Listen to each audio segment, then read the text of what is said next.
Hi everybody, I bid you welcome. Thank you for staying loyal and thank you for returning. I don't often ask for anything, but today I'm asking nicely. If you listen to my channel from time to time, please press that subscribe button. I really need your support, and to subscribe takes less than 1 second and costs you absolutely nothing. But it means a whole lot to me. Please and thank you. Okay, now let's move on. I really despair. Honestly, sometimes I want to hold my head and run away and go hide until stupidity had been eradicated. I can't tell you how many people I heard saying that Harry and Prince Andrew got into a fisticuffs about Meghan, or because Andrew was being derogatory about Meghan. No, that is not what the article or the book said. Don't just read the headlines, read the article.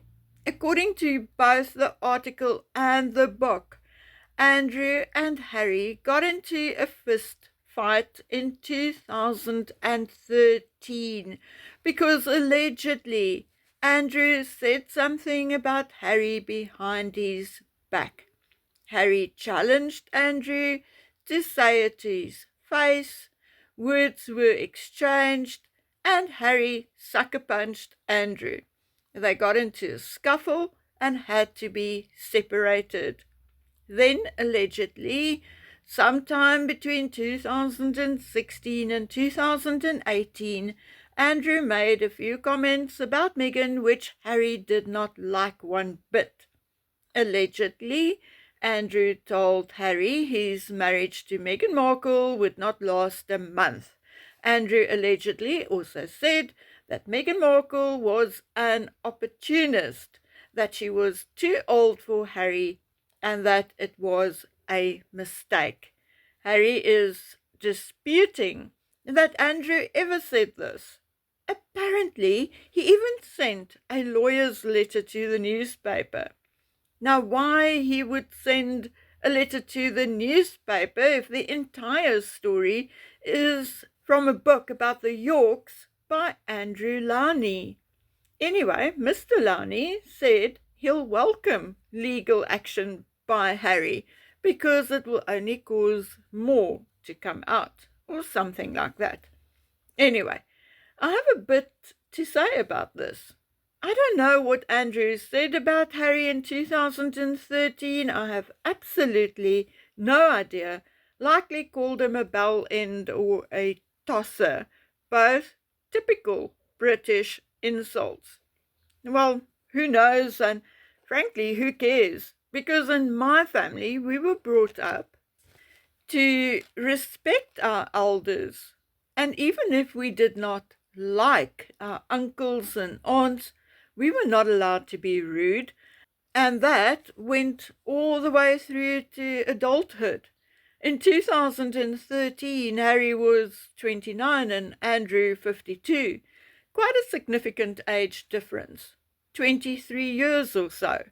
But that is not the biggest issue. You do not physically attack your father, your grandfather, your uncle, your great-uncle, or really anyone for that matter, for calling you an idiot, a shit, a bell end, a tosser, an ignoramus, a dunce, or any of a million insults. If you intend to punch everyone and anyone calling you names, then you will likely get into an altercation more regularly than your health is worth, and particularly in Harry's case. He'll likely get into a fight on a daily basis. Obviously, the fight took place during a social event because there were people around to separate them. Harry really has some serious issues. Anger issues, aggression, and a total lack of manners. And those are only a few of his issues.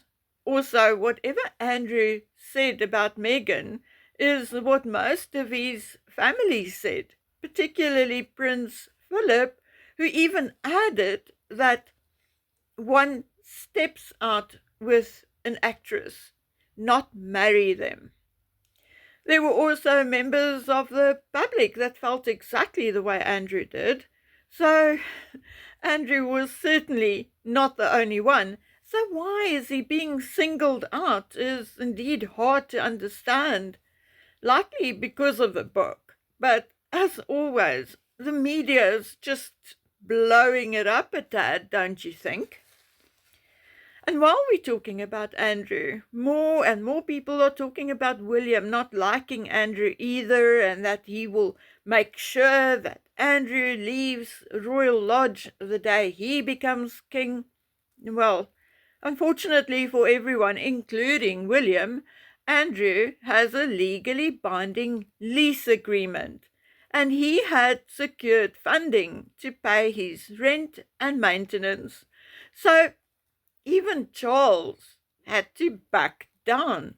So, unless circumstances change dramatically, William will be faced by the exact same lease agreement, and there will be nothing he can do unless he takes it to court. And for what? Besides, if he finds something he can use against Andrew, it can be drawn out for years. Another thing is that the king cannot sue or be sued in his own courts. So if William wants Andrew out once he is king, he will have to rely on the Crown estate to take Andrew to court. And they can't unless Andrew breaks the lease agreement in one way or another. So I think the journalists who write such rubbish should go do their due diligence. As far as I'm concerned, if illegal migrants can stay in five-star hotels, Andrew, who fought for his country and served his country for many, many years, can stay in Royal Lodge. Okay, now let's move on. Peter Phillips, Anne's son and Zara's brother, announced his engagement to girlfriend Harriet Spurling. Well, this seems to be a great match. Harriet is a pediatric nurse. She is 2 years younger than Peter, and where Peter has 2 daughters with his first wife, Autumn, Savannah, obviously, is the eldest at 14, and Isla, who is now 13 or nearly 13. Harriet has 1 daughter from her first marriage, Georgina, who is 13. Harriet is attractive, well-educated, and seems to fit in well with the royal family. And I'll even go so far as to say it appears that she is liked overall. But guess what? I mean, 3 guesses and the first 2 do not count. But anyway, let me tell you. Instead of the media getting all excited about an impending wedding, or whether all 3 girls will be bridesmaids, etc., they have now started the will they, won't they game all over again. Yes, the media is making even this impending event all about Harry and Meghan. I mean, oh, for God's sake, if you look at the media, one would think life revolves around Harry and Meghan. I think I should let the Dawn media know that a giant asteroid the size of Manhattan may hit the Earth one day. Would they make even that about Harry and Meghan as well? Well, indeed, an article titled "Who is Harriet Spurling?" was promptly followed by "Will Prince Harry and Prince William reunite at their cousin's wedding?" And that was from People magazine. No wonder none of us can stand Harry anymore. We want relief. from his sad sack face, or even from the blown up petulant one, or actually his entire demeanor. The wedding will be about Harriet and Peter, not about Harry and Meghan. They had their spectacle.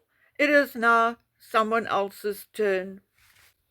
Who bloody knows? Peter and Harriet may even decide to marry in that little church where Anne and Tim got married, and decide to only invite their respective parents, their children, their brothers and sisters. I mean, that's what I would have done if I was them. Anyway, I'm not. But in the meantime, can the bloody media stop their ridiculousness? Anyway, I have some interesting news for you, for those of you who stayed long enough to actually hear it. You see, if you hear others talking constant, unsolicited shite, then there's only one way to go. Go ask the original subject straight out, which I did. Now, okay, I cannot vouch for the truth because we have been lied to from the same parties before. And not me specifically, but the media, the royal family, and everyone else. But here it is. About Harry threatening the royal family with another book. Remember, I said it is something he could do because in the past he did say he had some more material. But if you go back to my video, I did not say it was something he did. I did not say he did blackmail his father, or he is doing so at the moment, or he is going to do so in the future. No, I said it is a possibility. It's something he could do. Well, now that it is being spread as the truth and a done deal, I thought, well, let's go ask. Maybe I'll get an answer for a change. And I did. And here it is. A spokesperson for the Sussexes said that another book is not being ruled out. But if the Duke does another book, it will not be about the royal family, but about his journey through the various court cases against the media. But so far, nothing has been discussed or arranged. It is just an idea being bandied around. Well, guys, there you have it. Maybe some real, in inverted commas, journalists can do the same and see what they are being told instead of making up their own stories for clicks and views and to stir shit. Of course, this can be a lie too, but I'm going to leave it there until the time comes that another book is announced. Okay, guys, so that's it for now. Please take good care of yourselves. I'll be back as soon as possible. So I'll hopefully see you on the next one. Bye.